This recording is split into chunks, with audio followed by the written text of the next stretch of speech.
Capítulo 18. Londres, 1975. Nell inclinou a cabeça para observar melhor.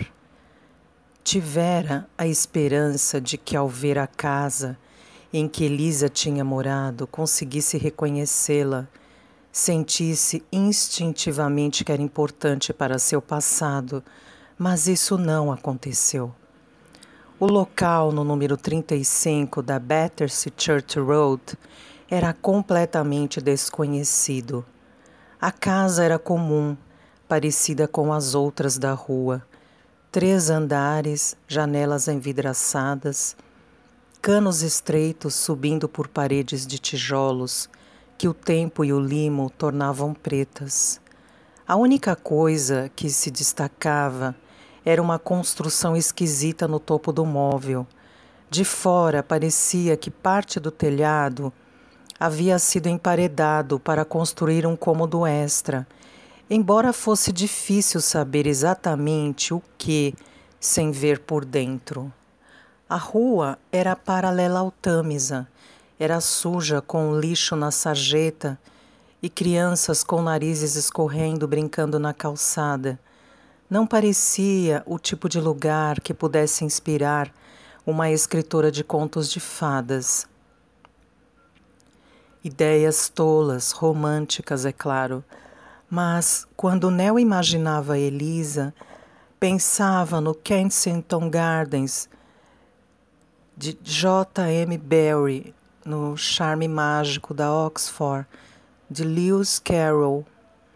Mas este era o endereço citado no livro que ela tinha comprado na loja do Sr. Snellgrove. Esta era a casa onde Eliza Makepeace nascera, onde tinha passado sua infância. Nell se aproximou. Não parecia haver nenhuma atividade dentro da casa. Então, ousou debruçar-se na janela da frente. Uma pequena sala, uma lareira de tijolos e uma cozinha estreita. Um lance de escadas colado à parede ao lado da porta. Nell deu um passo para trás, quase tropeçando em um vaso de planta. Um rosto na janela da casa ao lado a fez dar um pulo, um rosto pálido, emoldurado por uma coroa de cabelos brancos. Nell piscou e, quando tornou a olhar, o rosto havia desaparecido. Um fantasma? Ela tornou a piscar. Não acreditava em fantasma, não do tipo que arrastava correntes à noite. A porta do número 37 da Battersea Church Road abriu-se com toda a força.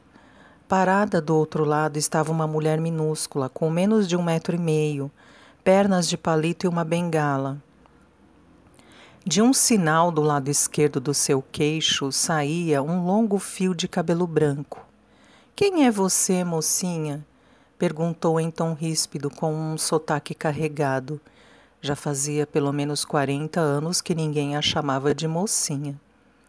Nell Andrews, disse afastando-se da planta murcha. Estou apenas visitando o lugar, só olhando, tentando... Ela estendeu a mão. Eu sou australiana. Australiana? Indagou a mulher, mostrando as gengivas em um sorriso. Por que não disse logo? O marido da minha sobrinha é australiano. Eles moram em Sydney. Quem sabe você os conhece? Desmond e Nancy Parker? Acho que não os conheço, respondeu Nell. E a velha fez uma cara feia. Não moro em Sydney. Ah, bem, disse a mulher um tanto cética. Talvez você os veja se for lá. Desmond e Nancy. Não vou esquecer. Ele normalmente chega tarde. Nell franziu a testa. O marido da sobrinha em Sydney. O homem que mora aí ao lado é bem silencioso, prosseguiu a mulher, baixando a voz. Pode não ser branco, mas trabalha muito. Ela balançou a cabeça. Imagine só, um africano morando aí no número 35. Nunca pensei que isso pudesse acontecer. Minha mãe iria se revirar no túmulo se soubesse de negros morando na velha casa. Nell ficou curiosa. Sua mãe também morou aqui? Sim, respondeu a velha com orgulho. Eu nasci aqui, nesta casa em que você está interessada, para falar a verdade. Nasceu aqui? Nell ergueu as sobrancelhas. Não existia muita gente que pudesse dizer que tinha morado a vida inteira na mesma rua. Quando foi isso? Há 60, 70 anos? Quase 78, fique sabendo. A mulher esticou o queixo, fazendo com que a luz batesse no fio de cabelo do sinal. Nem um dia a menos. 78 anos, disse Nell devagar. E a senhora passou todo esse tempo aqui, desde um cálculo rápido, 1897? Sim, dezembro de 1897. Eu nasci perto do Natal. A senhora se lembra de muita coisa da sua infância? Ela riu. Às vezes acho que essas são as únicas lembranças que tenho. Devia ser um lugar bem diferente naquela época. Ah, sim, disse a velha. Quanto a isso, não há dúvida. A mulher na qual estou interessada também morou nesta rua. Aparentemente aqui nesta casa. Talvez a senhora se lembre dela. Nell abriu a bolsa e tirou o retrato que tinha xerocado da folha de rosto do livro de histórias. Notou que seus dedos tremiam. Ela foi desenhada de forma a parecer uma ilustração de contos de fadas. Mas, se a senhora analisar bem... A velha estendeu a mão encarquilhada e pegou o retrato, estreitando os olhos para examiná-lo, fazendo com que fileiras de rugas se formassem ao redor de cada olho. A senhora a conhece? Perguntou Nell, prendendo a respiração. Eu a conheço, sim. Vou me lembrar dela até o dia da minha morte. Ela me deixava tremendo de medo quando eu era pequena. Contava histórias terríveis, quando sabia que minha mãe não estava por perto para lhe dar uma surra. Olhou para Nell, franzindo a testa. Elizabeth? Ellen? Elisa, disse Nell depressa. Elisa Makepeace, ela se tornou escritora. Isso eu não sei, porque não sou muito de ler. Não vejo sentido em ler tantas páginas. Só sei que a garota do retrato contava histórias de arrepiar. Deixava todas as crianças da rua com medo do escuro, embora sempre voltássemos para ouvir mais. Não sei onde foi que aprendeu tudo aquilo. Nell tornou a contemplar a casa, tentando imaginar aquela jovem Elisa, uma contadora de histórias inveterada, assustando as crianças menores com seus contos de terror. Sentimos falta dela quando a levaram embora. A velha balançava a cabeça com pesar. Achei que a senhora ficaria contente por não lhe meterem mais medo. Não, retrucou a velha, movendo os lábios como se estivesse mastigando as próprias gengivas. Não existe uma só criança que não goste de levar um bom susto de vez em quando. Ela pousou a bengala em um ponto da escada em que o reboco estava se desmanchando e olhou para Nell. Aquela menina sofreu o pior tipo de horror, muito pior do que os de suas histórias. Perdeu o irmão um dia no nevoeiro. Nada que pudesse contar para nós era tão terrível quanto o que acontecera com ele. Foi um cavalo preto que pisou bem no coração do menino. Balançou outra vez a cabeça. A garota nunca mais foi a mesma depois disso. Ficou meio doida, se quer saber. Cortou o cabelo e passou a usar calças, se me lembro bem. Nell se animou ao ouvir aquele relato. Finalmente uma novidade. A velha pigarreou, pegou um lenço de papel e cuspiu nele. Continuou como se nada tivesse acontecido. Houve um boato de que ela foi levada para o asilo. Não, disse Nell, ela foi morar com a família dela na Cornualha. Cornualha. Uma chaleira apitou dentro de casa. Isso é bom, não é? Imagino que sim. Bem, disse a velha, com um aceno na direção da cozinha, está na hora do chá. A frase foi dita com tanta naturalidade que por um breve instante Nell achou que talvez fosse convidada para entrar tomar chá e ouvir outras histórias a respeito de Eliza McPeace.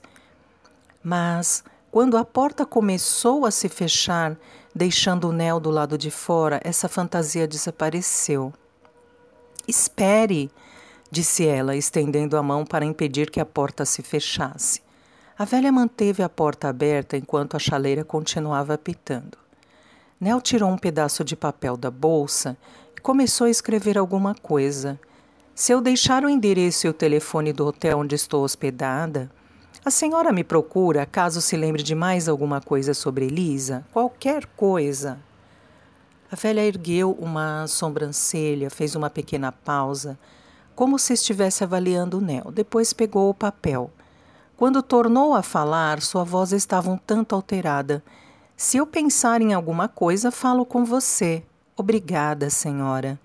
"Swindle", disse a velha. "Senhorita Harriet Swindle. Nunca encontrei um homem com quem quisesse me casar." Nell ergueu a mão para dar adeus, mas a senhorita Swindle já tinha fechado a porta. Quando a chaleira parou de apitar lá dentro, Nell olhou para o relógio.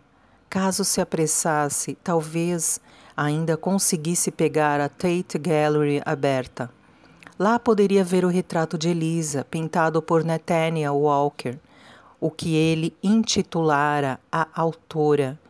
Tirou o mapa de Londres da bolsa e correu o dedo pelo rio, até encontrar Millbank. Com um último olhar para a Battersea Church Road, enquanto um ônibus vermelho passava em frente às casas vitorianas que tinham abrigado a infância de Eliza, Nell se afastou. E lá estava ela, a autora, pendurada na parede da galeria. Exatamente como Nell recordava. Uma trança grossa caindo sobre um dos ombros, uma gola branca fechada até o queixo, cobrindo seu pescoço fino, um chapéu na cabeça, muito diferente dos chapéus normalmente usados pelas damas do período eduardiano. Suas linhas eram mais masculinas, seu estilo mais vistoso, a dama mais irreverente, embora Nell não soubesse por que sabia disso. Ela fechou os olhos. Com algum esforço, talvez conseguisse se lembrar de uma voz. Às vezes vinha à mente uma voz marcante, cheia de magia, mistério e segredos, mas sempre fugia antes que Nell conseguisse recapturar sua lembrança, torná-la sua para recordar sempre que quisesse. As pessoas movimentavam-se atrás dela e Nell tornou a abrir os olhos. A autora entrou em foco novamente e ela se aproximou. O quadro era incomum. Em primeiro lugar, era um desenho a carvão, mais um estudo do que um retrato. A pose também era interessante. A mulher não estava de frente para o artista. Fora desenhada como se estivesse indo embora, como se tivesse virado a cabeça no último minuto e ali fosse congelada. Havia algo de atraente naqueles olhos grandes, nos lábios entreabertos, como se ela fosse dizer alguma coisa. E algo perturbador também. Era a ausência total de qualquer esboço de sorriso, como se tivesse sido surpreendida, observada, flagrada. "Se ao menos você pudesse falar", pensou Nell. "Então, talvez você pudesse dizer quem sou eu, o que eu estava fazendo com você, por que nós entramos juntas naquele navio e por que você não voltou para me buscar." Nell sentiu o peso da decepção, embora não soubesse dizer que revelações imaginara que teria ao fitar o retrato de Eliza. Imaginara não. Corrigiu-se, esperara. Toda a sua procura era baseada em esperança. O mundo era um lugar enorme e não era fácil encontrar alguém que havia desaparecido 60 anos antes, mesmo que esta pessoa fosse ela mesma. A sala começava a esvaziar e Nell se viu cercada pelos olhares silenciosos dos mortos. Todos a observavam daquele jeito estranho de pessoas retratadas, olhos eternamente vigilantes, seguindo o observador pela sala. Ela estremeceu e vestiu o casaco. Outro retrato atraiu sua atenção. Ela já estava quase na porta, quando fitou a pintura da mulher de cabelos escuros, pele clara, lábios carnudos e vermelhos. Nell soube de imediato exatamente quem era ela. 1000 fragmentos de memória se combinaram em um segundo, com certeza emanando de todo o seu ser. Não que reconhecesse o nome impresso sobre o retrato, Rose Elizabeth Monttrachet. Aquelas palavras em si não tinham grande significado. Era mais e era menos que isso. Os lábios de Nell começaram a tremer e sentiu um aperto no peito. Ela mal conseguia respirar. Mamãe, murmurou, sentindo-se tola, extasiada e vulnerável ao mesmo tempo. Felizmente, a biblioteca central ficava aberta até tarde, pois Nell não ia conseguir esperar até a manhã seguinte. Enfim, sabia o nome de sua mãe, Rose Elizabeth Monttrachet. Mais tarde, consideraria aquele momento na Tate Gallery como uma espécie de nascimento. De repente, sem aviso, ela era filha de alguém, sabia o nome da sua mãe. Foi repetindo aquelas palavras enquanto percorria as ruas, ao cair da noite. Não era a primeira vez que ouvia aquele nome. O livro que tinha comprado na loja do Sr. Snellgrove, com a breve biografia de Eliza, mencionara a família Monttrachet, o tio materno de Eliza, membro da aristocracia, dono da imponente propriedade da Cornualha. Blackhurst era para lá que Eliza tinha sido enviada depois da morte da mãe. Era o elo que estava procurando. O fio que ligava a autora da lembrança de Nell ao rosto que ela agora identificava como sendo de sua mãe. A bibliotecária se lembrava de Nell da véspera, quando ela fora lá procurar informações sobre Eliza. E então a senhora encontrou o Sr. Snellgrove? Perguntou com um sorriso. Sim, disse Nell um tanto ofegante. E sobreviveu? Brincou. Ele me vendeu um livro muito útil. Esse é o nosso Sr. Snellgrove. Sempre consegue fazer uma venda. Ela meneou a cabeça com uma expressão carinhosa. Gostaria de saber se a senhora pode me ajudar outra vez. Preciso de informações sobre uma mulher. A bibliotecária piscou. Tenho que saber mais um pouco sobre ela. É claro, uma mulher nascida no final do século XIX. Ela também foi escritora? Não, acho que não. Nell respirou fundo, organizando as ideias. O nome dela era Rose Monttrachet e sua família pertencia à aristocracia. Pensei que talvez pudesse encontrar alguma coisa em um daqueles livros que falam sobre a nobreza. Ah, como Debrets ou Who is Who? Sim, exatamente. Vale a pena dar uma olhada, afirmou a bibliotecária. Temos 2 publicações aqui, mas o Who is Who é mais fácil de ler. Descendentes de famílias aristocráticas são automaticamente listados nessas obras. Ela pode não ter uma entrada própria, mas, se você tiver sorte, estará mencionada na referência a outra pessoa, o pai dela, talvez, ou o marido. A senhora não deve saber quando ela morreu. Não, por quê? Como a senhora não sabe quando ela foi incluída, se é que foi, pouparia tempo procurar primeiro no Who Was Who, que lista pessoas falecidas. Mas para isso, é preciso saber quando ela morreu. Nell balançou a cabeça. Não tenho a menor ideia. Se a senhora me der uma orientação geral, posso procurar no Who is Who, começando por este ano e retrocedendo até encontrar alguma menção a ela, sugeriu Nell. Talvez leve algum tempo e a biblioteca vai fechar em breve. Serei rápida.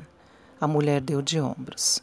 Vá até o primeiro andar e consulte o catálogo na recepção. As fichas estão em ordem alfabética. Finalmente, em 1934, Nell encontrou o que procurava. Não era Rose Mountfreshet, mas era um Mountfreshet mesmo assim. Linus, o tio que tinha pedido a guarda de Eliza McPeace depois da morte de Georgiana. Ela leu a nota. Mountfreshet, Lord Linus St. John Henry, nascido a 11 de janeiro de 1860, filho do falecido Lord St. John Luke Mountfreshet e da falecida Margaret Elizabeth Mountfreshet, casado em 31 de agosto de 1888 com Adeline Langley, uma filha falecida Rose Elizabeth Mountfreshet, casada com o falecido Nathaniel Walker. Rose tinha se casado com Nathaniel Walker. Isso significava que ele era seu pai? Tornou a ler a nota. Os falecidos Rose e Nathaniel, então ambos tinham morrido antes de 1934. Era por isso que ela estava com Eliza? Eliza tinha sido designada sua guardiã porque seus pais estavam mortos. Seu pai, isto é, Hugh, a encontrara no cais de Maryborough no final de 1913. Se Eliza tinha sido nomeada sua guardiã depois que Rose e Nathaniel morreram, isso queria dizer que eles deviam ter morrido antes disso. E se procurasse Nathaniel Walker no Who's Who daquele ano, ele devia ter uma nota. Melhor ainda, se sua hipótese estava correta e ele já tivesse morrido em 1913, devia ir diretamente para o Who Was Who. Percorreu as estantes e tirou o Who Was Who de 1997-1915. Com as mãos trêmulas, começou a procurar a partir do final. Z, Y, X, W, lá estava ele. Walker, Nathaniel James, nascido a 22 de junho de 1883, morto em 2 de setembro de 1913. Filho de Anthony Sebastian Walker e Mary Walker, casado com a falecida Rose Elizabeth Mountfreshet em 3 de março de 1908. Uma filha falecida, Ivory Walker. Nell parou. Uma filha estava certo, mas o que queriam dizer com falecida? Ela não tinha morrido, estava bem viva. Nell começou a sentir calor. Mal conseguia respirar. Abanou o rosto e tornou a olhar para a nota. O que queria dizer aquilo? Será que eles tinham se enganado? Encontrou? Nell ergueu os olhos, fora a bibliotecária quem falara. Eles costumam se enganar? Perguntou. Fornecem alguma informação equivocada? A mulher pensou um pouco. Não são a fonte mais confiável, eu acho. As informações foram dadas pelas próprias pessoas. E quando a pessoa mencionada está morta? Não entendi. No Who Was Who, todas as pessoas mencionadas estão mortas. Então, quem fornece a informação? Ela deu de ombros. A família, eu acho. Suponho que eles copiem a informação do último questionário preenchido, acrescentem as datas de morte e pronto. Ela tirou um pouco de poeira do alto da prateleira. Vamos fechar em 10 minutos. Se precisar de alguma coisa, avise. Houvera um erro, só isso. Devia acontecer com frequência, afinal, quem preparava a edição não conhecia as pessoas mencionadas. Era possível, não era?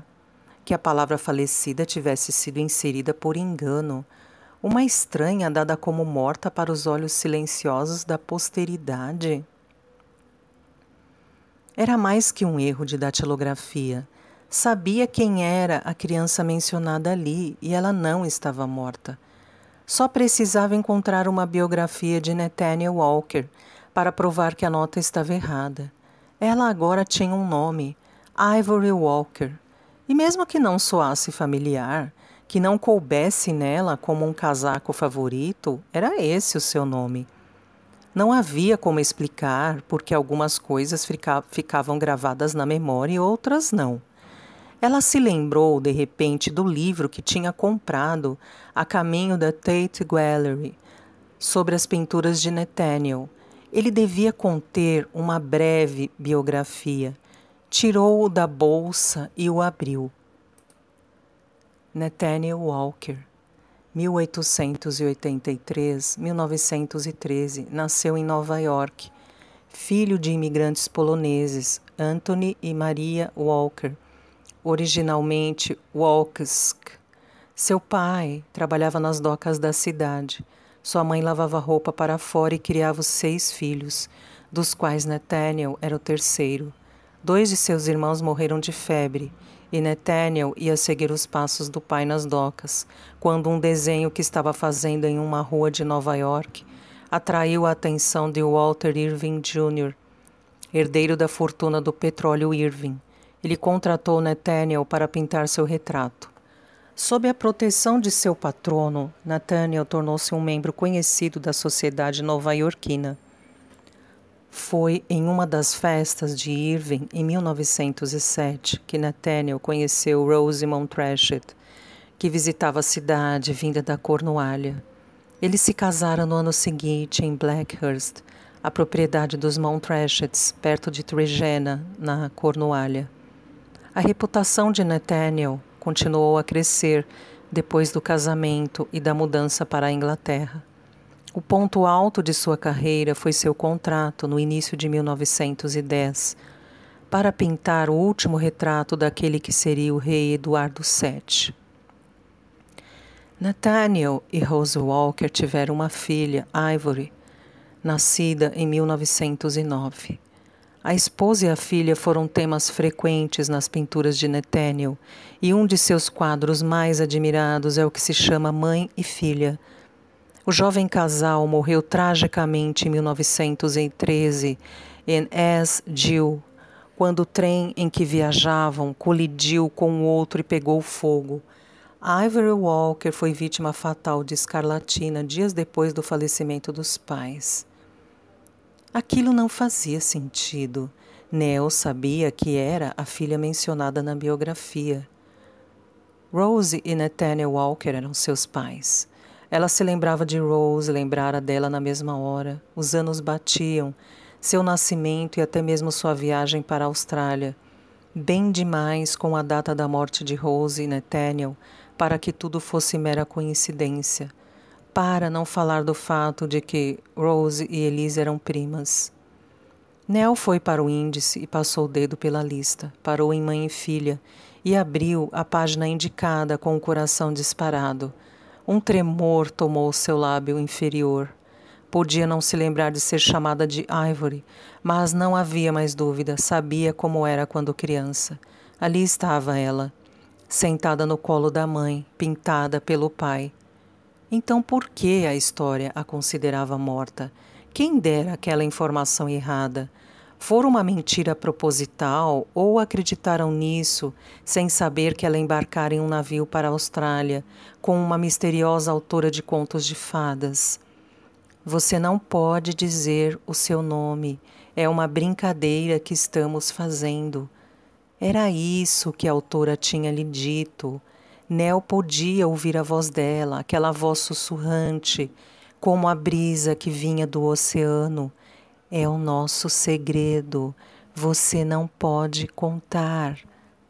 Nell tinha outra vez 4 anos. Sentiu o medo, a insegurança, a agitação.